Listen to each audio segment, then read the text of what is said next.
Salut à tous. Si les ovnis ont la possibilité de venir nous voir, la question est comment font-ils?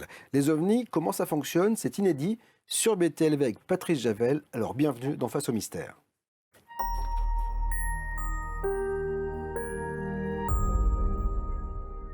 Patrice Javel, bonjour. Bonjour Bob. Ravi de vous accueillir pour la première fois sur BTLV. Pour la première fois. Et j'espère que ce ne sera pas la dernière. Vous participez au repas ufologique de Villeneuve-sur-Lot, donc dans le sud-ouest de la France. Et les repas UFO, bien sûr, dont on est partenaire. Et on salue d'ailleurs Stéphane Royer, qui a repris le flambeau. Vous animez aussi OVNI Aquitaine, hein, c'est ça, si je ne m'abuse, docteur? Alors OVNI Aquitaine, c'est un site internet qui est un site d'enquête. D'accord, où les gens peuvent déposer des observations. OVNI Aquitaine, on peut avoir mes coordonnées, tout est noté dessus sur OVNI Aquitaine, et on peut éventuellement déposer par le biais du téléphone ou par le biais de la messagerie des témoignages, des photos, des vidéos sur des observations d'OVNI.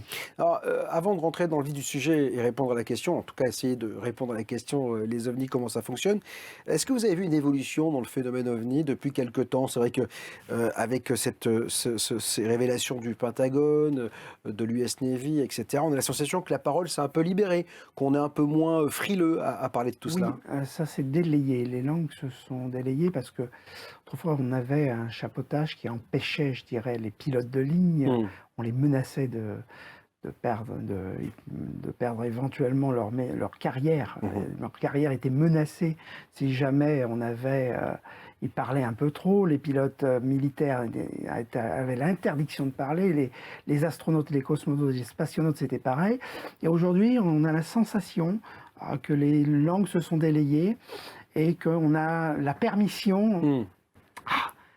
C'est pas on peut dire qu'on l'autorisation de parler, parce que le phénomène est devenu très grand dans le monde entier, tout le monde en parle, et donc aujourd'hui on a l'impression que on peut plus arrêter le mouvement, donc voilà. Et alors est-ce que vous avez l'impression qu'on vous regarde aussi différemment en tant qu'enquêteur, puisqu'il y a cette validation entre guillemets en plus de l'oncle Sam, c'est-à-dire que quand la première armée du monde dit qu'il y a un phénomène OVNI matériel et qu'on le reconnaît, ça donne un peu de poids à l'enquêteur, en tout cas celui qui parle d'OVNI, non? Ça donne du poids, effectivement. Je dirais simplement que on a le regard qu'on a par rapport à l'enquêteur, c'est le regard de la personne qui va dire il faut que je trouve quelqu'un pour dire ce que j'ai vu. Parce que quand on va vers le GEPAN, on a tout de suite la réponse qui est ce que vous avez vu, c'est une mouche, ce que vous avez vu, c'est un scarabée, ou ce que vous avez vu, c'est un hélicoptère ou autre chose, ou l'étoile Vénus. Donc on a toujours les mêmes réponses, et je crois que les gens en ont un peu marre.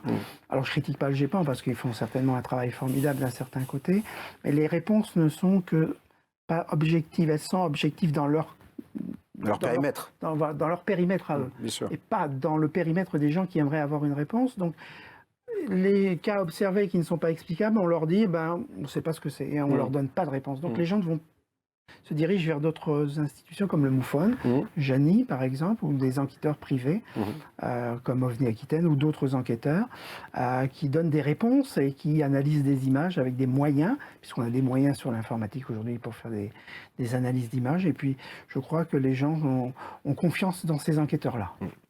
Alors on va effectivement parler de ces objets volants non identifiés, parce qu'on peut dire aujourd'hui c'est des objets, puisque même, je vous le dis, le Pentagone et l'armée américaine ont validé le fait que c'était matériel. Donc on a vu pendant longtemps des lumières sans savoir ce que c'était. On a même été sur la piste d'objets, en tout cas de présence dématérialisée, c'est-à-dire que des lunettes, peut-être des consciences. On a tout entendu sur le côté OVNI.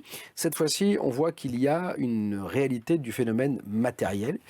La vraie question, et moi quand je reçois un scientifique à chaque fois qui s'intéresse ou qui travaille sur l'astrophysique ou sur la physique, c'est la vraie problématique, c'est d'envisager le voyage. Parce que les distances sont tellement grandes que souvent le scientifique dit mais c'est pas possible. Et moi je dis toujours mais c'est pas possible parce que vous regardez avec nos avancées technologiques et ce que l'on connaît de la science et de la physique, mais eux sont peut-être plus évolués que nous, ils vont plus vite. Alors vous, Comment vous avez appréhendé ce phénomène de Alors, déplacement? Parce que c'est ça, en fait, en fait, le scientifique a une approche, lui, moi qui fais des émissions radio, qui suis animateur radio, le scientifique, lui, appréhende le déplacement des ovnis comme étant quelque chose qu'on n'arrive pas à comprendre, parce que l'esprit scientifique est un esprit cartésien Mhm. qui n'analyse pas l'ovni, mais qui va analyser le phénomène comme étant quelque chose d'inconnu. Mhm. Voilà. L'ufologue, lui, a une approche différente, parce que l'ufologue croit au phénomène ovni, donc aux civilisations exogènes, Mhm. et donc a une approche complètement différente Mhm. du phénomène. Donc comment j'appréhende le phénomène sur les déplacements d'un ovni? Tout simplement parce que quand vous avez un objet que vous regardez dans le ciel, qui se déplace de 0 à 10 000 km à l'heure, qui fait des virages à angle droit, qui change de couleur parce que l'ionisation atmosphérique fait qu'il change de couleur, qui ne fait aucun bruit, qui reste statique, et qui a tous ces paramètres réunis font que vous n'avez pas affaire à un objet terrestre. C'est ni un phénomène météo, comme on peut les analyser, parce que 70% des cas observables sont des phénomènes Oui. ou météo-terrestres, Oui. parmi Bien sûr. les cas d'ovnis qu'on peut observer. Mais il y a aussi beaucoup de cas qui ne sont pas des cas ni terrestres, ni, je dirais, météorologiques. Mm. Donc, à partir de ce moment, on les classe dans les ovnis, Mhm. objets volants non identifiés. Mm. Donc, on ne donne pas de réponse en disant c'est une civilisation qui les pilote, et on dit on a affaire à un phénomène inconnu qui est peut-être piloté par une intelligence. Mm. Voilà. Parce que, après, il y a la question, soit c'est piloté, soit ça peut être des sondes aussi, parce que nous, on en voit bien des sondes. Oui, Vous voyez ce que je veux on dire? peut, on peut éventuellement penser que ce sont des objets radiocommandés. Oui, bien sûr, ouais. On peut envoyer Des éclaireurs, peut-être. des éclairs, Voilà, ouais. on en voit bien des drones. Bien sûr, non, ouais, puis nous, on envoie bien des sondes au fin fond de l'univers. Et donc, voilà. on envoie des sondes au fin fond de l'univers. Mm. C'est exactement pareil avec Voyager, etc. Mm. Mm. Donc oui, on peut effectivement penser qu'ils auraient la possibilité, avec des vaisseaux plus gros, Mhm. d'envoyer des petits vaisseaux et d'explorer, je dirais, la planète qu'ils ont envie d'explorer. Oui, Mm. tout à fait, tout à Mhm. fait. Mais on n'a pas de réponse définitive par rapport à ça. C'est là qu'il faut rester prudent, parce que je crois que la science, moi qui fais de la science et en même temps de Mm. l'ufologie, on ne sait pas ce qu'abritent ces objets, c'est-à-dire d'où ils viennent, quelles sont leurs intentions exactes et par qui ils sont pilotés. Mhm. On imagine des choses, mais on n'a aucune réponse définitive. Ouais, parce qu'il y a beaucoup d'hypothèses sur d'où ils viennent, qui sont-ils et que veulent-ils, parce que on a aussi une science qui va sur le multivers, sur la multidimensionnalité, le fait que ce soit peut-être des gens du futur, des gens à nous, voilà, même des terres. Ouais. On peut tout imaginer. C'est ça qui est compliqué avec ce On phénomène peut aussi. imaginer beaucoup de choses, c'est-à-dire que la science-fiction, les films de science-fiction, quand vous regardez Rencontre du troisième type, Mm. Indépendance Day, vous regardez des films où vous voyez des civilisations soit venues nous envahir pour des buts, dans un but de destruction, soit venir dans un but pacifique. Mhm. On a toujours ce rapport avec l'extraterrestre qui vient, qui est inconnu pour nous et où on va pouvoir soit le rencontrer pacifiquement, soit lutter contre lui. Donc, c'est la science-fiction qui fait découvrir au large public Mhm. l'OVNI et la civilisation extraterrestre. Est-ce que vous pensez qu'on est prêt au contact? Je me souviens, on avait fait ici l'émission autour de Premier Contact. Vous vous rappelez ce film Oui, oui, incroyable? oui. On avait reçu ici, je me souviens, la Canadienne qui avait imaginé le langage dans Oui, le film. je Donc, l'ai voilà. vu. J'ai vu Euh, le film. Et la première chose, c'est dans un premier temps, on est un peu curieux, on a un peu peur, on se couvre parce que les microbes, les bactéries, les machins. Et puis après, il y a tout de suite la Chine, les plus rugueux qui disent il faut les détruire parce qu'on va se faire bouffer. Est-ce qu'on est prêt, vous pensez, au contact? Est-ce que les civilisations... Les gens qui sont préparés sont ceux qui y croient. Mhm. Voilà. Qui envisagent le plus la possibilité. Les quoi. gens qui y croient, les gens qui sont dans le scepticisme en disant je ne sais pas ce que c'est, mais pourquoi pas, Ouais.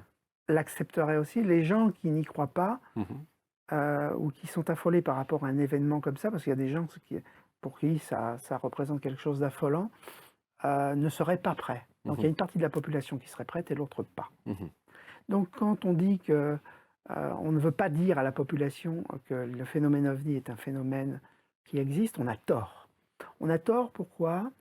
Parce que les scientifiques aujourd'hui, je connais Hubert Reeves, je connais Jean-Pierre Luminet, ce sont des gens qui sont cartésiens dans la façon d'approcher les étoiles, mais ils n'écartent pas l'hypothèse qu'il y ait de la vie dans l'univers. Moi, ça, je pense que tout le monde le dit Je maintenant. crois que maintenant, les gens disent, même Hubert Reeves dit, on pense qu'effectivement, il y a de la vie un peu partout. Bien sûr. Bien Ce sûr. qui n'était pas le cas il y a 30 ans. Ouais, c'est sûr. Non, non, ça a énormément évolué Donc là-dessus. on a une évolution qui Mm. fait que si on croit les scientifiques, si les scientifiques croient aux soucoupes volantes, le public croira aux soucoupes volantes. Mm. Parce qu'on croit les scientifiques. Ouais, mais aujourd'hui. Aujourd'hui, les ufologues, on les croit moins. Oui. Mais oui, parce que en fait, le sérieux vient du scientifique. On dit que ce Voilà. monsieur a fait des études, qui connaît Voilà, l'espace, c'est ça. pratiquement. Alors, l'histoire montre aussi que souvent des découvertes ont été faites par des gens qui n'étaient pas officiellement des chercheurs. Vous voyez ce que je veux dire? Parce qu'il y a des gens, on a même des exoplanètes qui ont été découverts par, ou des choses dans l'espace par des astronomes amateurs. Vous voyez, donc il faut quand même écouter aussi le pan civil et non scientifique. Mais malgré tout, quand on voit donc ces distances, j'en viens au déplacement, ces scientifiques, même ceux qui envisagent la vie ailleurs, ont du mal à imaginer, parce qu'on a une référence, c'est la vitesse de la lumière, parce qu'on a des choses à... Alors comment vous avez travaillé sur ces déplacements d'objets, comment on peut les envisager? Alors, comment on peut les envisager? Alors, c'est de longues études parce que on n'arrive pas à pouvoir étudier ce genre de phénomène sans avoir un minimum de bagages derrière. C'est-à-dire pas des bagages, je dirais, avec des diplômes. Hein, je dis pas ça parce qu'il y a des très bons ufologues qui sont arrivés dans l'ufologie, qui n'ont pas de diplôme dans le domaine scientifique. Voilà, donc qui n'ont pas ce genre de machine pour pouvoir avancer. Mais je dirais qu'il y a un minimum de culture à avoir, ufologique et un peu scientifique aussi, pour pouvoir appréhender le problème. D'accord? Donc voilà, moi comment je l'ai appréhendé, je suis rentré dans le club ufologique de Bordeaux par une rencontre hasardeuse à partir de 2006-2007. D'après mes lectures, puisque j'étais un lecteur de lecture ufologique depuis longtemps et de lecture d'astronomie, de cosmologie, j'étudiais énormément ce genre de phénomène par la lecture. J'ai pris des livres de cours, etc. Et j'y suis arrivé et j'ai étudié après les travaux de Jean-Pierre Petit. Je suis rentré en contact avec des gens qui connaissaient Jean-Pierre. J'ai étudié la MHD, j'ai étudié l'antigravité sérieusement et j'ai fait des conférences. Voilà. Et d'après les conférences que j'ai faites, j'ai connu d'autres gens qui m'ont fait connaître d'autres gens et qui m'ont permis après de développer le fait de faire des conférences et de diffuser la propulsion des ovnis, de savoir comment ça fonctionnait exactement. Alors comment ça fonctionne?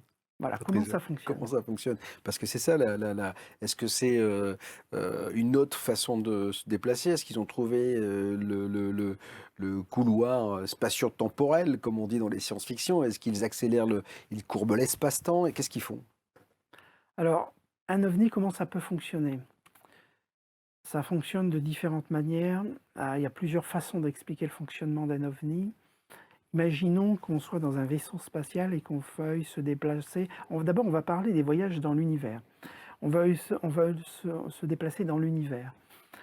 On n'a aucun support, à part un système de réaction, de propulsion. On lance une sonde dans l'espace avec sa propre vitesse. Elle continue sa lancée très longtemps parce qu'on l'a lancée et elle prend appui sur d'autres planètes pour se catapulter et prendre de la vitesse. Les ovnis n'utilisent pas cette technologie-là, ils ont une technologie beaucoup plus pointue, il faut savoir. Nous, on a des moyens très rudimentaires de propulsion à poudre et avec de l'ergol liquide pour les fusées. Et eux utilisent autre chose, donc on ne sait pas quoi. Pour se propulser dans l'univers, on peut imaginer qu'on ne peut pas utiliser une énergie pouvant propulser un ovni par réaction, on n'a jamais vu ça, d'accord?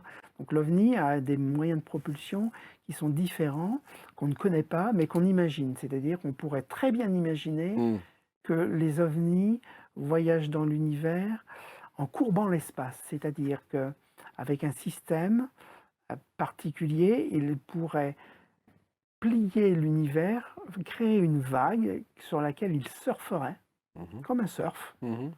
et avancer, créer un creux devant et avancer dans l'univers et aller plus vite que la vitesse de lumière parce ils utiliseraient l'espace lui-même pour avancer. Donc, comme ils utilisent l'espace, ils iraient plus vite que la vitesse de la lumière.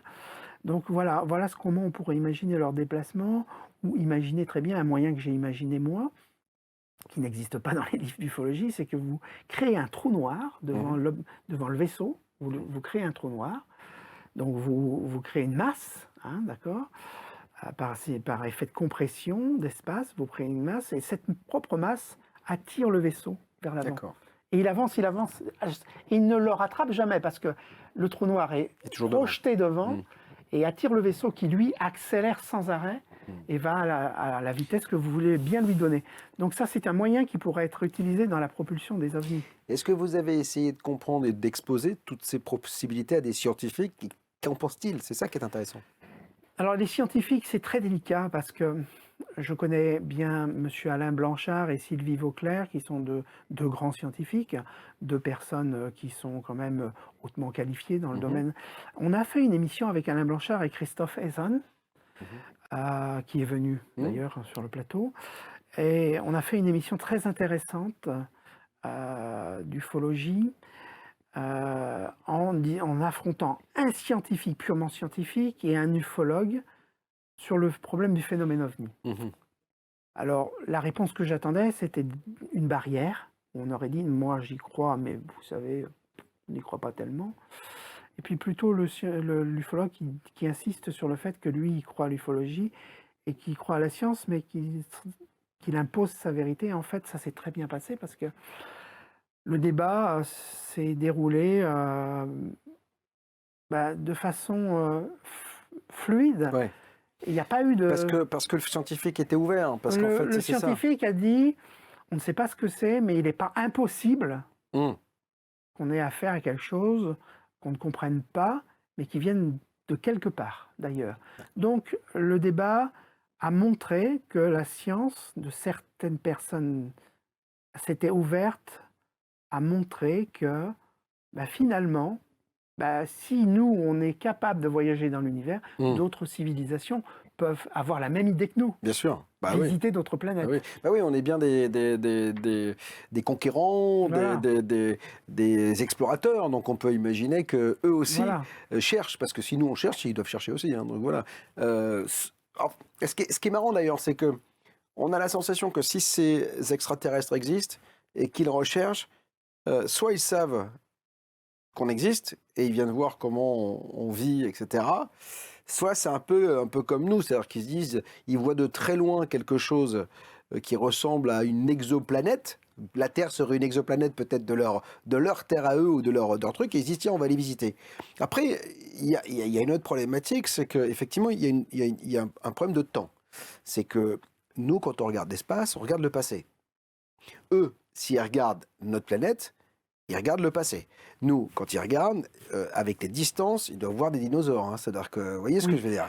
Il y a un écart, c'est-à-dire on est comme des fourmis pour eux. Et eux sont certainement eux comme nous, des humains qui regardons des fourmis. Et je crois que le rapport qu'il doit y avoir entre eux et nous, comme ils sont très avancés sur le plan social, Ouais. parce que technologiquement veut dire que l'avancée sociale est extrêmement importante aussi, il y a une sorte de respect si on a affaire à des êtres exogènes qui ont de bonnes intentions. Voilà, pour ceux qui ont de bonnes intentions. Donc le regard est un regard, je pense, qui est bienfaisant. Et donc l'écart est extrêmement important. On n'a rien à voir sur le plan technologique avec ces gens qui ont un écart de civilisation et une avancée technologique de plusieurs centaines de milliers d'années d'avance. Est-ce que Patrice Javel, c'est pour ça, vous pensez qu'il y a un peu de bienveillance de leur part? Parce que comme on est un peu des fourmis, alors quand on est enfant, quand on a un garnement, les fourmis, on les écrase, on les brûle, on fait voilà, puis dès Tout qu'on est un peu dépend plus intelligent... le taux de respect qu'on a envers la fourmi. Ouais.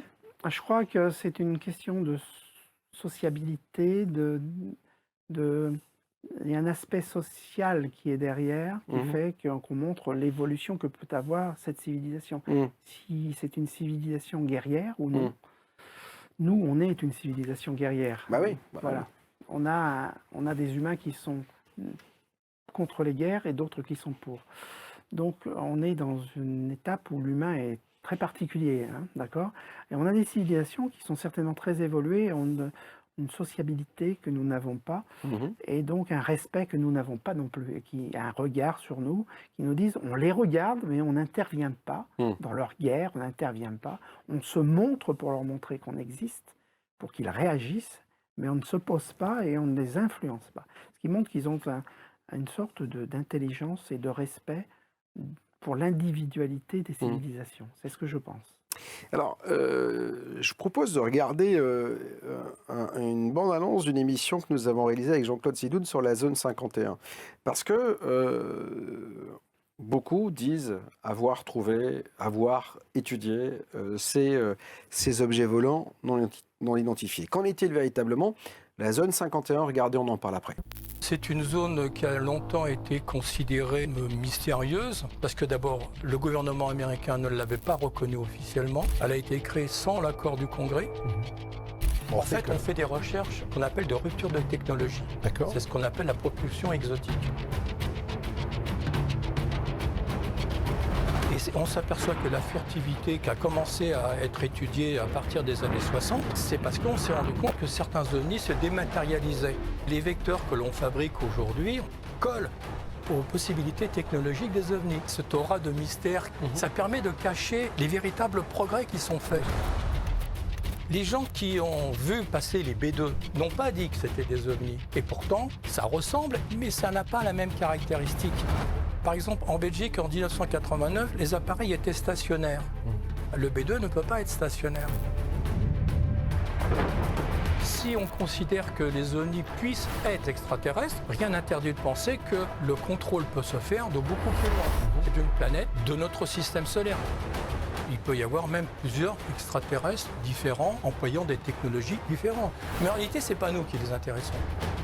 C'est notre Terre. Voilà, Jean-Claude Sidoun et la zone 51. Alors, est-ce que vous avez la sensation, parce que là on parle beaucoup de technologie, certains, comme Bob Lazar par exemple, ont dit avoir étudié des technologies. Est-ce que vous avez la sensation qu'on a peut-être trouvé les technologies et qu'on les étudie? Ben, de toute façon, des crashs, il y en a eu, d'abord. Il n'y a pas que Roswell. Hein, Oui, bien parce que, sûr. moi, je ne suis pas un grand historien de l'ufologie, ce n'est pas mon domaine véritablement, l'histoire, mais je sais que le crash de Roswell est un exemple. Varginha en est un, on en a très peu parlé à travers le monde, mais ça fait le tour du Brésil quand même. Ouais, des crashs, il y en a eu en Russie aussi. Oui, on a fait une émission il n'y a pas longtemps sur Donc, un gros cas au Canada aussi. Voilà, donc des crashs d'ovnis, il y en a eu, des épaves récupérées, il y en a eu, des technologies récupérées sur ces technologies, il y en a aussi, puisque de toute façon, toute la technologie qu'on a aujourd'hui est tirée de Ah ces ouais. technologies. Donc ça, c'est quelque chose dont vous avez le sentiment. Par exemple, Moi, on a dit la fibre optique, on a fait toutes Oui, ces choses-là. oui. Je pense que ces ovnis sont équipés d'une technologie qu'on n'avait pas à l'époque. Imaginez, pendant 500 ans, on reste à l'âge de la construction de cathédrales avec des maisons avec des toits de paille et des charrettes avec des roues en bois, d'accord? Et on imagine qu'on évolue pendant 500 ans très peu. Et puis en l'espace de 70 ans, on a une évolution fantastique. Pourquoi? C'est pas parce qu'on a des cerveaux, évidemment, on a des scientifiques. On a eu Einstein, on a eu Max Planck, on a eu des grands scientifiques. Oui, mais il y a toujours eu des gens intelligents sur la planète. Mais il y a toujours eu. Giordano était intelligent, et Giordano, c'était à l'époque. Bon, donc, c'était. Et Giordano n'a pas fait évoluer la science d'un seul coup.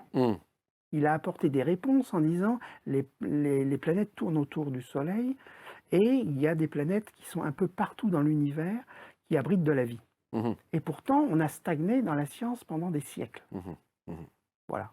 Et là, donc cette technologie, cette rapidité d'évolution... en 70 ans, d'un seul coup. Donc, pour vous, c'est dû à la récupération je pense qu'on a récupéré une technologie et que l'électronique s'est développée suite à des récupérations de technologies extraterrestres sur des ovnis transportant des civilisations exogènes. C'est-à-dire qu'on aurait récupéré la technologie des écrans tactiles. Quand vous voyez, par exemple, vous envoyez, moi qui suis électronicien et qui était dans la robotique, vous envoyez des flux lumineux et vous touchez la lumière et en fonction de l'impulsion que vous donnez à la lumière, vous changez son intensité et vous jouez sur l'électronique pour ensuite commander un écran d'ordinateur ou faire une commande de l'électronique. Ces technologies-là ne sont pas des technologies que nous avons inventées, mais des technologies que nous avons récupérées. Et moi, ma conviction personnelle, c'est que toutes les technologies que nous avons actuellement aujourd'hui sont des technologies qui ont été récupérées et on n'a pas fait le bond d'un seul coup, on l'a fait progressivement pour que le public s'y accommode, progressivement, pour que l'industrie économique, je dirais, Et le temps de s'adapter. ait le temps de s'adapter et que les gens ne soient pas perdus d'un seul coup et qu'on dise on va faire fonctionner l'industrie électronique, l'industrie scientifique et technologique, parce qu'on a petit à petit donné à l'humain la possibilité d'utiliser ces technologies par rapport à des travaux récupérés sur des ovnis. Moi, c'est mon intime conviction. Je me trompe peut-être, mais je ne pense pas me tromper. Je ne vois pas pourquoi en 50 ans, on aurait fait un bond évolutif formidable, alors qu'on était en 1914 avec des voitures où l'électronique n'existait absolument pas. Je pense qu'effectivement, on a... Vous vous êtes posé la question de pourquoi viennent-ils nous voir? Parce qu'effectivement, s'ils ont de telles technologies, quel est l'intérêt? C'est peut-être de référencer le fait que sur cette petite planète bleue, il y a des gens qui vivent, c'est ça? Parce qu'on n'a pas grand-chose à leur apporter. Moi, je pense que... Mettons-nous à leur place. Ouais. On est des humains, on va dans l'espace, on voyage, Ouais. on a un vaisseau, on dit tiens, telle planète. Nous, on a deux objets. Un qui transporte une civilisation socialement évoluée, qui va dire on les laisse en paix, on les observe, et on regarde comment ils fonctionnent, comment ils sont. Et l'autre Ça, c'est ce qui se passe aujourd'hui. Et l'autre qui est guerrière, qui va dire non, on va s'imposer, et on va s'imposer parmi eux. Ça, c'est Independence Day. Voilà. Donc, on a deux cas de figure où nous, on est des humains et on vient visiter. Oui. Pourquoi laisser les humains dans le sens où on devrait les laisser sans se poser, sans les rencontrer, tout simplement par forme de respect et pour tout simplement se faire remarquer en disant, vous avez vu, on vient, on vous fait remarquer qu'on existe, à vous de réfléchir sur votre propre évolution et savoir ce que vous devez faire de ce que vous voyez vous. Ça, c'est l'intelligence socialement élevée. C'est de la sagesse presque. C'est de la sagesse. Voilà. Donc, on est dans le cas où on est des fourmis, mais ces gens respectent les animaux. Voilà. D'accord. Il y a un peu de bienveillance, quoi. Voilà, c'est ça. De la part. Ça. Vous pensez que s'ils sont venus nous voir, et on dit au fil de l'histoire ufologique que certains ont même pris contact avec des gouvernements, est-ce que les gens savent, en tout cas certains haut placés savent, ont la réalité du phénomène ancrée? Ça existe, ils sont là, mais il y a ce droit d'ingérence voilà, ils ne viennent pas s'imposer, mais on dit aussi qu'on aurait refusé leur aide pour une évolution. Vous avez la sensation que c'est quelque chose de plausible, ça? Je crois que c'est possible, effectivement, parce que je crois qu'il y a une possibilité, que ce soit vrai, parce que de toute façon, il y a eu des prises de contact avec les gouvernements et les militaires en zone 51. Et je pense que cette prise de contact a été faite quand il y a eu les crashs d'OVNI. Et pas avant, mais après les crashs d'OVNI. Et pour quelle raison après? Parce qu'on a récupéré quelque chose qui leur appartenait. D'accord.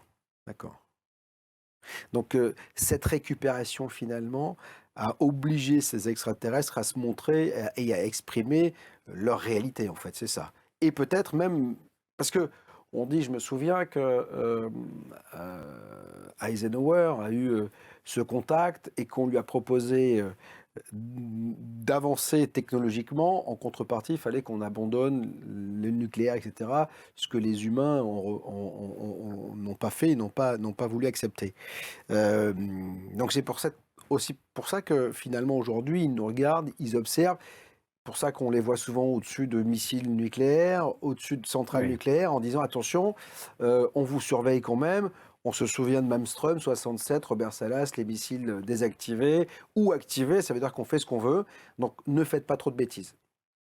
Oui, je crois que le survol des centrales nucléaires nous montre que on se met en danger et on met leur civilisation en danger, parce que si on commence à se déplacer dans l'univers et à faire des voyages plus tard dans l'espace, si on transporte l'arme nucléaire avec nous, on est un danger pour les autres. En fait, Star Wars n'est pas si éloigné de ce que vous pensez être la réalité. Ah ouais. Il y a le côté obscur et le bon côté.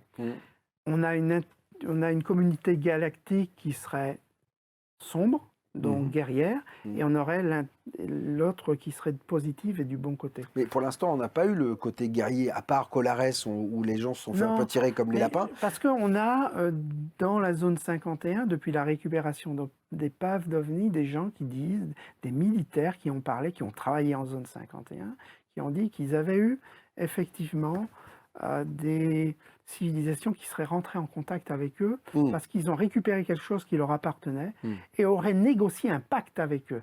Vous utilisez notre technologie, en échange de quoi vous nous laissez venir vous étudier, d'où les abductions. Alors on va en parler justement. D'où les abductions. Vous me tendez la perche. On a fait une très belle émission qui est en ligne. Si vous ne l'avez pas regardée, vous qui nous suivez, regardez-la avec les membres du CERO et notamment Isabelle de Cocheco qui est psychologue, qui est venue avec 4 témoins, dont Bérangère Morisot, avec laquelle elle a écrit un bouquin incroyable, Abduction des expérienceurs parlent. Regardez l'extrait et on en parle après. Je me rappelle m'être levée, être soulevée du lit. En lévitation. En lévitation. Et puis avancer vers la fenêtre fermée. Et puis un blackout, rien. Et me réveiller sur une table froide avec ces 2 petits êtres et un autre être à mes pieds. Plus grand. Plus grand. Je voyais que le contour. J'arrive pas à définir comment il était. Et il avait dans la main quelque chose d'effilé en métal, de long. Et là, j'ai eu très mal. Ça a été bref mais douloureux, c'est ça? Voilà, bref mais douloureux. Et quand je me suis réveillée, je me suis dit, je suis enceinte. À ce moment-là, j'ai vu une sorte d'objet, vraiment la caricature, sauf qu'elle avait un côté un peu hologramme, mais... C'était un triangle, Non, une soucoupe. Et puis c'est comme ça que je me suis ramené des années en arrière à des expériences dans la petite enfance avec cette tête que j'avais vue à travers la fenêtre. Dans les 3 ans, 4 ans qu'ont suivi cette observation de cet OVNI, il y a eu énormément de nuits de cauchemars et puis il y a eu à nouveau des expériences particulières. J'étais dans ma chambre allongée, je vois cet être avec des grands yeux en amande noire, mais entouré d'un grand nuage, un espèce de nuage orangé, doré, que je ne m'expliquais pas à l'époque. Il s'est approché vers moi et il m'a pris la main et j'ai ressenti un espèce de courant électrique. À partir de ce moment-là, il y a eu un blackout, je ne me souviens plus de rien, mais vraiment plus rien du tout. Abduction des expérienceurs parlent, une émission à retrouver bien sûr sur btlv.fr. Si vous ne l'avez pas vu, je vous invite vraiment à la regarder. C'est un peu effrayant quand même, ces abductions, parce que on les autorise à nous étudier, mais les expérienceurs reviennent souvent un peu chamboulés de ces expériences quand même. Alors après, les abductions, ça a bouleversé le monde de l'ufologie beaucoup, et il y a les gens qui y croient, les gens qui n'y croient pas. De toute façon, il y a même des ufologues qui n'y croient pas. Il y a des ufologues qui n'y croient pas. Bien sûr. Je crois que c'est très délicat comme sujet parce que ça dépasse un peu l'imagination. Mais on peut très bien imaginer qu'en secret, ils auraient l'autorisation des gouvernements et des militaires, par des organisations secrètes, d'enlever des humains pour faire des expériences génétiques sur l'humain et fabriquer, eux, une race qui leur ressemblerait à l'être humain et qui aurait l'intelligence extraterrestre. Parce que c'est ça le but, en fait. Des hybrides, quoi. En fait, voilà, des hybrides. Pour soit repeupler la Terre. Parce qu'il faut savoir une chose, c'est qu'on arrive à la précession des équinoxes en ce moment. C'est-à-dire, on arrive à la période de 26 000 ans qui a été prédite par les Incas et par les constructeurs des pyramides qui ont dit il y a des cycles dans l'univers qui font que vous allez avoir le champ magnétique terrestre qui va glisser. La Terre va s'incliner sur le plan de l'écliptique à cause de la fonte des glaces du pôle Nord et les glaces du pôle Sud qui grossissent. Donc la Terre s'incline de 30 degrés, comme ce qu'avait dit Jacques Grimaud. Et ensuite, vous avez petit à petit le champ magnétique qui s'inverse et qui disparaît. Donc, qu'est-ce qui se passe à partir de ce moment-là? On est tous grillés comme des saucisses parce qu'on n'a plus de champ magnétique qui nous protège. Les rayons ultraviolets, les rayons X pénètrent dans l'atmosphère.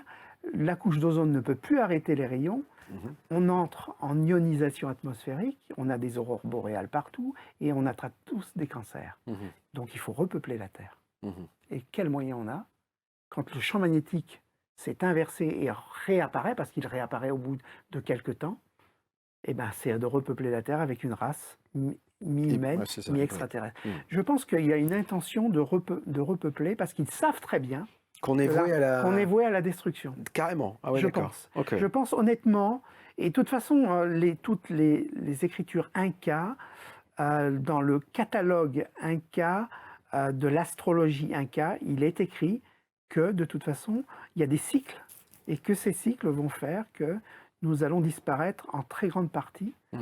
Les animaux aussi d'ailleurs. D'ailleurs, il y a toujours eu des cycles sur la Terre. Les dinosaures ont disparu. Il y a eu des cycles où... mais là, c'était une météorite. Donc, on est dans ce cas d'ordre de cas où il faut bien trouver une solution pour repeupler la Terre. Donc, pourquoi pas utiliser une race hybride? Pourquoi pas? Avec une race plus intelligente qui respecterait davantage la planète. Ou alors avec une race, au contraire, plus guerrière qui, elle, prendrait possession de la Terre. Donc, quelle est la race qui prendrait la possession de la Terre? Ça, je ne sais pas. Mais en tout cas, il y aurait une intention d'occuper la Terre plus tard. Je pense sincèrement que c'est ça. Donc en fait, ils ont juste à attendre, quoi, en fait, c'est ça.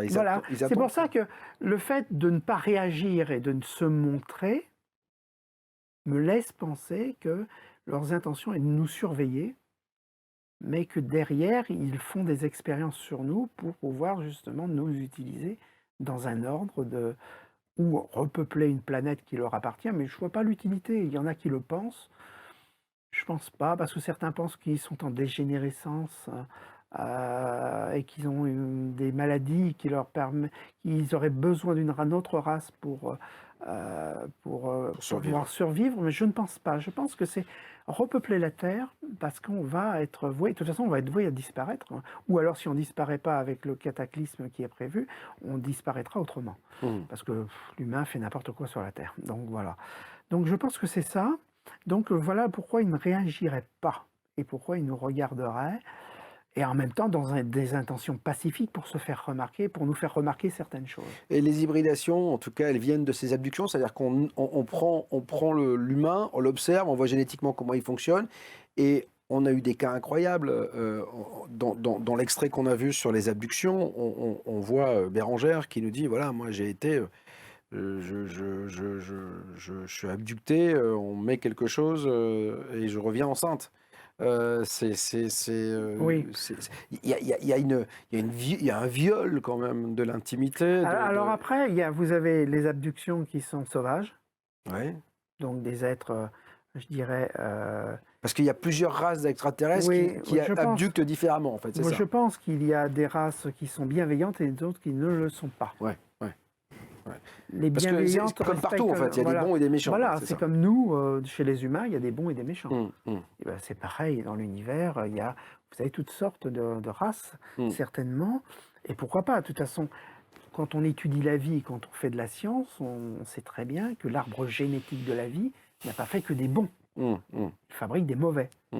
Parce que l'arbre généalogique de la vie fait place au hasard. Et le hasard de la naissance de la vie de l'individu montre que la génétique, les briques qui construisent le vivant, sont des briques qui existent dans l'univers partout. Les acides aminés sont à la base des protéines, les protéines sont à la base de l'ARN et de l'ADN, et après on construit des êtres vivants, et que tout ça font que on fabrique des êtres On peut fabriquer un être qui aura une bonne conscience et une autre qui aura une mauvaise conscience, parce que l'éducation qu'il aura été mauvaise ou l'autre aura été bonne. Donc il y a tout un processus qui fait qu'il y a certainement des bonnes races et d'autres mauvaises. On a parlé de champ magnétique tout à l'heure un petit peu. Quand on voit les déplacements d'objets volants non identifiés, parfois on a des moteurs qui s'arrêtent. On a une chaleur.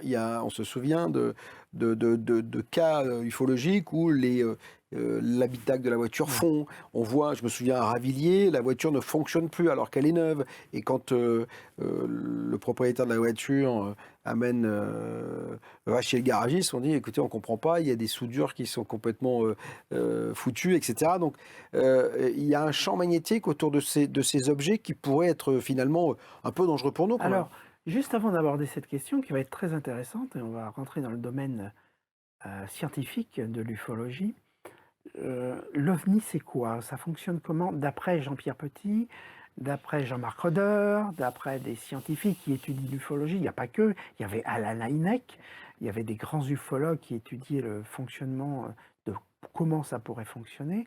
Dans l'atmosphère de toute planète, il y a des gaz. Ces gaz peuvent être utilisés, et on peut les utiliser comme propulseurs, c'est-à-dire que vous utilisez le gaz de la planète Terre, vous allez le rendre conducteur d'électricité, vous créez une ionisation atmosphérique, comme vous créez par exemple une aurore boréale. Et vous utilisez cette ionisation atmosphérique avec un champ magnétique pour diriger cette terre qui a été ionisée et pour créer un propulseur extérieur. Et l'OVNI se propulse comme ça. D'accord. À très grande vitesse, et vous pouvez le faire accélérer de 0 à 100 ou 200 000 km/h en l'espace de 10 secondes, parce que vous donnez tellement d'énergie à un objet dont vous avez retiré la masse au départ, que l'objet est léger comme une plume et se propulse avec un réacteur d'avion. D'accord. Voilà, ça c'est le fonctionnement de l'OVNI. D'accord ? Enfin, normalement, puisqu'on les voit lumineux. Après, on dit pourquoi ils changent de couleur ? Parce que l'ionisation atmosphérique fait changer l'atmosphère de couleur, parce que les atomes eux-mêmes, suivant la longueur d'onde qu'on leur donne et l'énergie et la quantité d'énergie électrique qu'on leur donne, créent des couleurs différentes.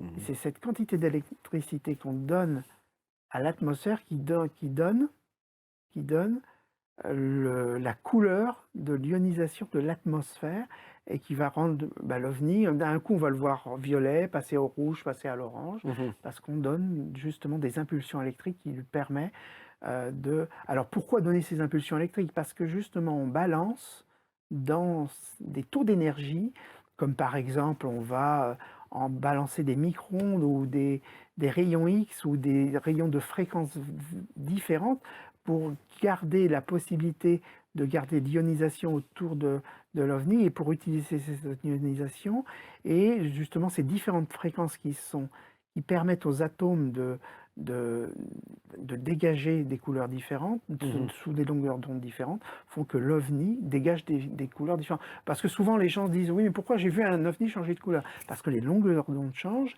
et parce que ces OVNI utilisent des hautes fréquences et des énergies différentes électriques à des taux différents qui font changer l'atmosphère de couleur. L'OVNI, pourquoi l'OVNI fait des virages à angle droit? C'est normalement impossible. Vous prenez une voiture, vous êtes à 200 km/h, vous changez de direction perpendiculairement, d'un seul coup. Vous êtes mort. Oui, bien sûr. L'inertie fait que vous êtes mort. Ouais. On sait de toute façon qu'il est impossible qu'il y ait des personnes dedans, en tout cas ou alors si elles comme sont nous. Dedans, ça veut dire que la masse n'existe pas. Voilà, c'est ça, c'est qu'on a créé quelque chose en tout cas Donc qui fait on enlève la masse de l'objet. C'est ça. Donc obligatoirement. Voilà la réponse. Pourquoi ils ne font pas de banque sonore? Parce que la MHD décomprime les gaz devant. Et donc ça ne fait pas de banque sonore même si on accélère vite. Voilà les explications qu'on peut donner sur la propulsion de l'OVNI. Après, tout à l'heure, on va parler de l'antigravité, pourquoi on enlève la masse, etc. Et pour répondre à votre question, la question est la suivante. La réponse plutôt à la question est la suivante. Les carrosseries de voitures. Oui, effectivement, quand on voit un OVNI au-dessus d'une voiture, qu'est-ce qui se passe? On a eu des cas de carrosserie chaude. Oui, c'est ça, oui. Alors pourquoi? Parce que l'OVNI a un champ magnétique. Et ce champ magnétique est un champ magnétique statique, donc un champ magnétique comme le champ magnétique terrestre ou celui d'un aimant. Ce champ magnétique statique ne fait rien à la voiture ou au camion.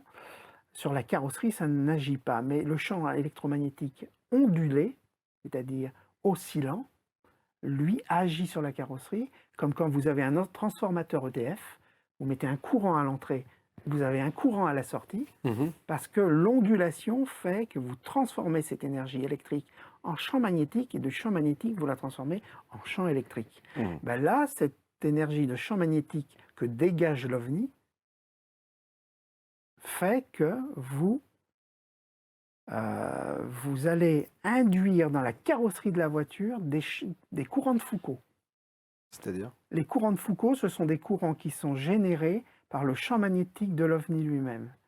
Ce champ magnétique qui est ondulatoire va créer des courants dans la carrosserie, et quand les courants vont circuler dans la carrosserie, qui seront induits par les champs magnétiques de l'OVNI, ça va dégager de la chaleur, parce que le courant électrique en grande quantité dégage de l'infrarouge. Et l'infrarouge, c'est de la chaleur. Donc la carrosserie est chaude. D'accord. Voilà. Ok. Pourquoi on a de plus en plus d'observations? Pourquoi est-ce qu'il y a une accélération de l'observation du terrien par l'extraterrestre ou la civilisation exogène? Je dis ça parce que effectivement, depuis 2017, et date à laquelle on a appris que tous ces navires, depuis des années, et notamment 2004, étaient survolés dans le Pacifique, on a la sensation que c'est presque quotidiennement qu'il y a des observations comme ça. C'est-à-dire qu'il y a une accélération. Alors, soit on est sur vraiment le déclin et ils sont dans les starting blocks pour récupérer la Terre. D'après vous, pourquoi? Pourquoi? Reformulez-moi la question. Parce que pourquoi il y a de plus en plus d'ovnis, finalement? Pourquoi il y a de plus en plus d'observations? En tout cas, officialisées, ça veut dire qu'elles sont depuis les essais nucléaires. Ah, c'est ça. Ok. Depuis que finalement... Depuis Hiroshima. Voilà, depuis qu'on joue à l'apprenti sorcier. On a toujours eu des observations d'OVNI depuis le Moyen-Âge jusqu'à l'Antiquité, on a toujours eu. Il y a sur des fresques d'église, il y a des vaisseaux spatiaux qui sont dessinés. Mais c'était des observations qui n'étaient pas, d'abord, dont on ne parlait que très peu parce qu'on ne savait pas ce que c'était. Mais aujourd'hui, il y en a énormément. Parce qu'on est 7 milliards d'humains sur Terre. On va bientôt être 10 milliards si ça continue. Mais on a en même temps depuis les essais nucléaires d'Hiroshima, on s'est mis en danger et on met en danger les autres. Alors, tout à l'heure, on parlait finalement de la peur de ces extraterrestres qu'on emporte avec nous dans l'univers, une bombe nucléaire. Mais est-ce que vous faites partie de ces gens qui dites qu'il peut y avoir une influence, si la Terre est détruite, sur l'ensemble de l'univers comme un effet papillon, c'est-à-dire que tout est régi dans l'univers et que chaque chose est à sa place, que chaque planète a une fonction et que si jamais on déstabilise cette fonction, comme nous sommes les garnements visiblement de l'univers et que nous jouons avec le feu, si on déstabilise cette fonction, en tout cas cet ordre universel, ça peut être un danger pour eux.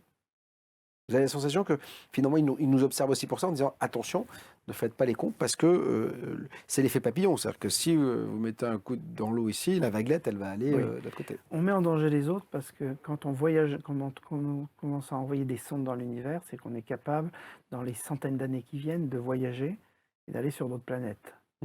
Et donc si on transporte avec nous des armes dangereuses, on met en danger les autres. Donc je crois qu'on met en danger l'univers tout entier. Parce qu'on est une race guerrière, c'est comme ça. Et donc, il y a un avertissement qui nous dit, faites attention, on vous surveille. Il y a aussi cet état de surveillance. C'est-à-dire que non seulement ils ont négocié quelque chose avec les humains pour pouvoir faire une race, ça c'est d'accord, mais ils mettent en danger, on les met en danger et on met en danger une certaine forme de vie exogène.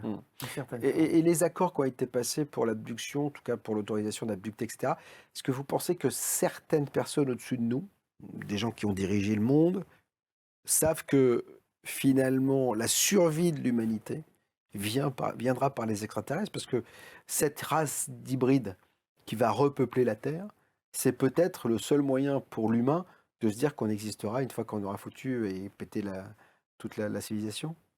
C'est Oui, peut-être pour ça qu'il y a eu des accords qui ont été passés? ça peut effectivement. Ouais. Oui. Parce que l'homme sait de toute façon qu'il va à sa perte. Donc il se dit, tiens, il y a peut-être des gens qui sont plus sages, qui sont plus avancés que nous.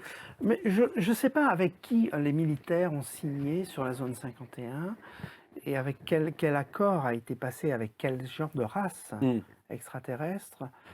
Il y a certainement des accords qui ont été passés. Est-ce que il y a des gens qui disent que des gens bienveillants leur auraient proposé des services en l'échange de quoi on se désarmerait complètement sur la Terre.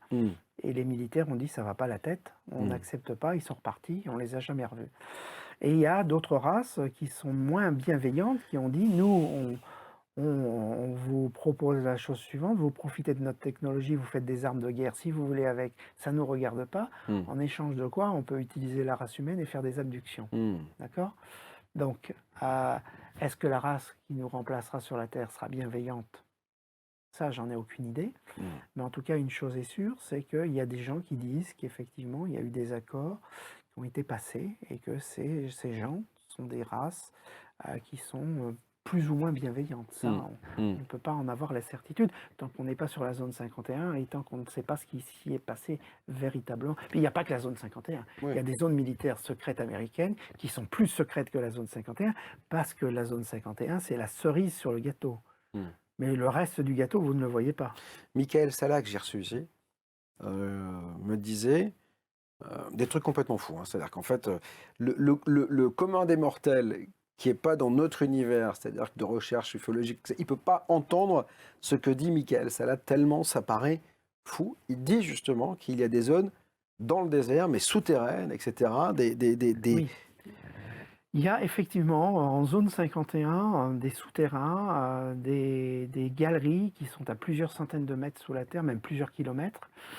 Des zones qui sont justement, qui seraient soi-disant, ça j'ai jamais été vérifié, est-ce que c'est vrai ou pas, par des civilisations exogènes, qui seraient en accord avec des militaires. Donc on ne peut pas les voir parce qu'il est interdit de les voir parce que ce sont des accords secrets. Et puis c'est là qu'on entrepose des vaisseaux ultra secrets, c'est là qu'on ne montre jamais ce qui peut être fait par ces militaires. Puis il n'y a pas que les militaires américains, il y a les Russes qui utilisent ça. Même nous, les je pense Chinois, que, même nous, parce que je pense que les 5 aussi plus grandes. Mais depuis que Jean-Pierre Petit a voulu lancer la MHD en France, et puis bon, on l'a pris pour un idiot, parce que les Américains, ça les arrangeait d'ailleurs beaucoup, parce que ça arrangeait beaucoup les Américains. Ça arrangeait beaucoup les Américains parce que la MHD en France, ça les dérangeait un petit peu. Donc il fallait que les Américains et les Russes gardent la toute-puissance militaire. Oui, en même temps, les 5 plus grandes puissances mondiales qui détiennent la bombe atomique et l'arme nucléaire, je pense qu'elles font attention. C'est pas grand-chose la bombe atomique, c'est une arme qu'on n'utilisera jamais parce qu'on s'autodétruirait. Donc de toute façon, qu'on soit un pays puissant avec l'arme atomique ou pas, ça ne délimite pas notre puissance technologique. La puissance technologique, elle vient des nouveaux appareils, le B2, le F-117, tous ces avions et des avions secrets qu'on ne connaît pas, qui sont capables de voyager en antigravité. Alors justement, l'antigravité, vous vouliez qu'on aborde ce sujet, voilà, justement. parce qu'effectivement, ça remet beaucoup de choses en question. Ça met énormément de choses en question, l'antigravité. Parce que ça veut dire que si on ne sait pas ce que c'est que la gravité encore sur Terre, à part les travaux d'Albert Einstein sur la relativité, qui ont dit que c'était la déformation de l'espace-temps, que tout ce qui était dans l'espace déformait l'espace, et que ça créait un creux, et que tout ce qui était dans le creux était attiré. Donc oui, on pense que c'est ça, mais certains pensent que la gravité c'est aussi autre chose, et qu'il y a une force invisible qui attire les corps les uns envers les autres. D'accord ? Donc tant qu'on ne connaît pas véritablement l'origine de la gravité et les forces qui agissent dessus, on ne peut pas comprendre l'antigravité.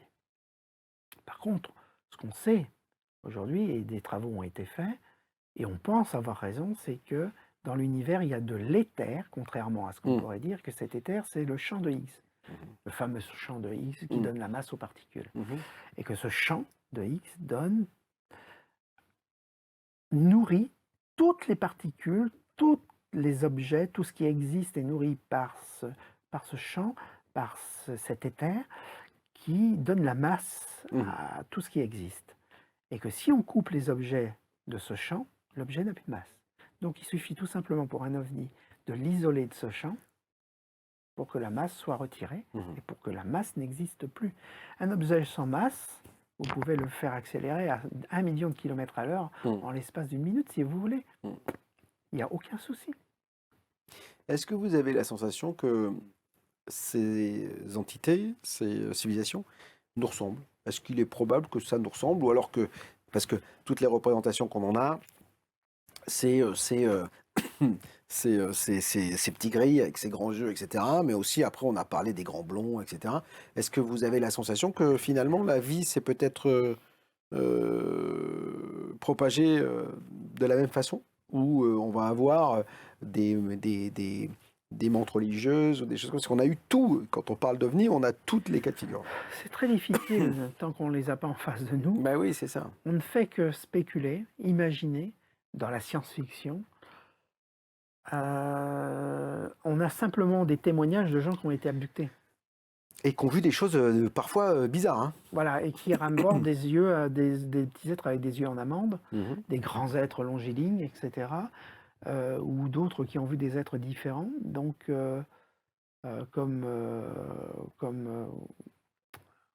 À Ravilliers, par exemple, quand j'ai fait le documentaire sur Ravilliers, le témoin qui dit avoir été emmené et allongé sur une table dite d'opération, en tout Oui, cas oui. d'observation, dit que quand même ces êtres étaient très grands et avaient des pattes comme des poulets, c'est-à-dire à l'envers. Vous voyez ce que je veux dire? Ouais.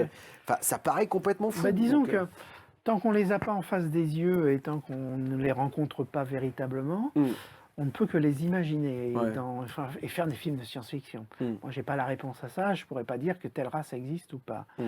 Mais il y a des gens qui sont témoins, des gens qui en ont vu, des gens qui ont été abductés, et des gens qui rapportent des images. Et à travers le monde entier, des gens qui ne se connaissent pas ouais, il dit souvent. rapportent la même chose, Mm. les mêmes histoires. Donc c'est assez étonnant. On arrive bientôt au terme de cet entretien. Patrice Javel, je voulais vous poser des questions sur notre avenir. Quand vous avez, ça fait longtemps que vous observez maintenant ce phénomène, que vous travaillez dessus, vous essayez de le comprendre, etc. On doit s'attendre à quoi? Alors il y a deux cas de figure. Où l'humanité est condamnée parce qu'on va avoir un cataclysme gigantesque comme le prédisent les Incas. Et je crois que malheureusement ce sera le cas, mais je ne sais pas dans combien de temps. Ce sera peut-être dans 2000, 2000 ans, 3000 ans. Ou alors la catastrophe n'arrive pas comme on aurait pu l'imaginer. Et il y a une inversion des champs magnétiques, mais le bouleversement n'est pas si impressionnant qu'on pourrait le penser, parce que, vous savez, un champ magnétique, ça peut réapparaître le lendemain et s'inverser en l'espace d'une journée. Et à ce moment-là, on assiste à une population, à un futur de l'humanité qui serait plus qu'extraordinaire. C'est-à-dire qu'avec les moyens technologiques qu'on est en train de mettre en place, on pourrait voyager dans l'univers. C'est-à-dire que soit on se tue, soit on Voilà. progresse. Quoi, en fait, Soit c'est on ça. progresse. Mm. Et là, on assisterait effectivement à une humanité splendide. Mm. Splendide dans le futur de l'humanité. On peut y croire. Dans tous les cas, je voudrais vous remercier d'être venu, Patrice Javel, sur BTLV, pour évoquer ces ovnis, comment ça fonctionne. On a essayé de comprendre un peu et d'avancer sur ce chemin de la découverte, parce que c'est pas simple. Hein. On voit qu'aujourd'hui, c'est compliqué. On voit qu'on entend tout et n'importe quoi. Et ce sera peut-être ma dernière question. Comment étudier au mieux quand on est dans sa maison, dans sa vie, intéressé par les ovnis? Quelles sont les règles de base pour finalement appréhender au mieux ce phénomène? Est-ce que, sans s'enflammer? Juste une chose que je voudrais rajouter avant qu'on conclue, Ouais. dont on n'a pas parlé, vite fait, en quelques minutes.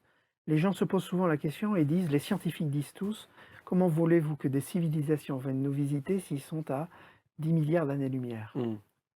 Tout simplement par la contraction temporelle, parce que quand on est dans l'univers, il y a un effet qu'Einstein a utilisé qui fait que on voyage et on comprime l'univers, donc on comprime le temps avec, et donc on peut ralentir le temps, et donc faire un voyage de 10 millions d'années-lumière en l'espace de 50 ans. D'accord. Parce qu'il y a une un phénomène physique qui fait que quand on agit sur la vitesse, on agit sur le temps. Donc on peut très bien partir de la Terre, notre grand-père est mort, ou nos parents sont morts, arriver sur la planète, nos parents évidemment sont morts puisqu'on est arrivé 50, je dirais 10 000 ans après, mais nous on a voyagé que 50 ans puisque le Bien temps a sûr. ralenti, et nous on est vieillis que de 50 ans. Donc les voyages dans l'univers sont, à ceux qui se posent la question si les voyages dans l'univers sont possibles, Einstein l'a prouvé, on peut voyager dans l'univers parce que le temps et la contraction temporelle le permet. Donc voilà la réponse qu'on peut donner. Est-ce que vous avez, comme certains, la sensation qu'il y a deux conquêtes spatiales, une pour le grand public et une secrète? C'est ce que disait Michael Salla ici, c'est ce que disent certains que j'ai pu avoir, qui disent non, mais la NASA est une conquête spatiale de façade, et les militaires sont déjà allés plus loin et ont déjà fait le voyage sur Mars, etc. C'est quelque chose que vous envisagez, ça? Ça me paraît moins énorme, hein, parce que je me dis qu'un vaisseau, de toute façon, si il décolle, on le voit. Et comme de toute façon, il y a toujours un peu la guerre intestine entre les plus grandes puissances mondiales, ça m'étonnerait que chacun garde le secret de l'autre. Vous voyez ce que je veux dire? Si l'Amérique a une NASA secrète et militaire qui est déjà beaucoup plus avancée que celle Ouais, du plus grand ouais. public, ça m'étonnerait que les Russes laissent faire, ou alors tout le monde est partie prenante. Vous voyez ce que je veux dire? Ou alors tous les pays sont... De toute façon, il y a une guerre qui a toujours été faite entre les pays les plus évolués du monde. Je crois que les Russes sont très bien technologiquement évolués, hein, Ah, ouais, ouais. aussi évolués que les Ah Américains. bah oui, ça a Parce été que les les premiers à aller Américains dans l'espace quand même. Donc, Les Américains se croient les maîtres du monde. Les Russes sont technologiquement aussi évolués, sinon plus évolués que les Américains, parce que les plus grosses têtes pensantes du monde sont russes, hein. Il faut savoir que les plus gros génies dans le domaine de la science sont des génies russes. Voilà, et puis depuis la dernière guerre, les scientifiques allemands sont partis et aux États-Unis et en Russie. bien sûr. Donc ce qui fait qu'effectivement il y a une guerre qui est menée entre finalement les grandes puissances ce serait à celui qui aurait l'avancée technologique militaire la plus souveraine qui soit. Mais il n'y a pas pour vous de conquête spatiale secrète militaire beaucoup plus avancée que celle qu'on nous montre le soir à la télévision? Est-ce que c'est probable pour vous? Est-ce que c'est possible de l'envisager? Parce que les Américains, certains, je dis comme Michael Salla, disent qu'il y a des programmes spatiaux secrets, effectivement, et qu'on est déjà allé très loin, que... Ça peut être envisageable. Envisageable. Envisageable. D'accord. Patrice Javel, je voudrais vous remercier d'être venu. Je rappelle que vous participez au repas ufologique, que le prochain repas, ce sera avec Jean Librereau, notre ami Jean Librereau, Oui. qu'on aime beaucoup ici sur BTLV. Il sera là le 14 novembre, c'est ça, chez vous, à Villeneuve-sur-Lot, si je ne m'abuse. Alors il sera le 12 novembre à l'OVNI dans l'assiette, qui est mon association, D'accord, ça c'est à Bordeaux, je crois, c'est ça? qui est à Bordeaux et D'accord. qui est à Bayonne et qui est à La Rochelle. D'accord. Ok. Donc c'est mon association. Et l'association ufologique qui fait partie des repas ufologiques dont je fais partie, puisque je travaille en collaboration avec les repas ufologiques de France et je les connais depuis longtemps, ce sont des amis. Donc je reste ami et je reste avec eux aussi. On collabore, tout simplement, puisque l'ufologie est une collaboration, pas des gens qui mettent des barrières voilà, comme malheureusement on le voit. le font. C'est une grande collaboration. La science, on essaye de collaborer avec des scientifiques pour faire venir des scientifiques dans les repas aussi, pour que la science collabore avec l'ufologie. Je pense que c'est une grande avancée, Bien sûr. parce qu'on en a marre de voir les gens dire « moi je fais ça, toi tu fais ça, mais nous, on n'est pas d'accord ». Donc voilà, il faut arrêter, il faut qu'on se serre tous les coudes et qu'on arrive tous à faire quelque chose d'intéressant ensemble. Et je crois que quand on aura réussi à faire ça, eh ben, on aura fait un grand pas. Donc je fais mes repas, j'accueille Jean Librereau le 12 et le 14. Il va faire une très belle conférence et on va continuer à accueillir des scientifiques, puisque je fais venir des scientifiques sur les étoiles, et en même temps de faire venir des grands ufologues aussi. Voilà. Merci infiniment. Donc, de toute façon, vous trouvez tout sur les repas ufologiques ou ovniaquitaine.fr, c'est ça, c'est le site qui vous permet de tout savoir sur les activités de Patrice Javel. Merci Patrice, à bientôt j'espère. Merci beaucoup. Au revoir.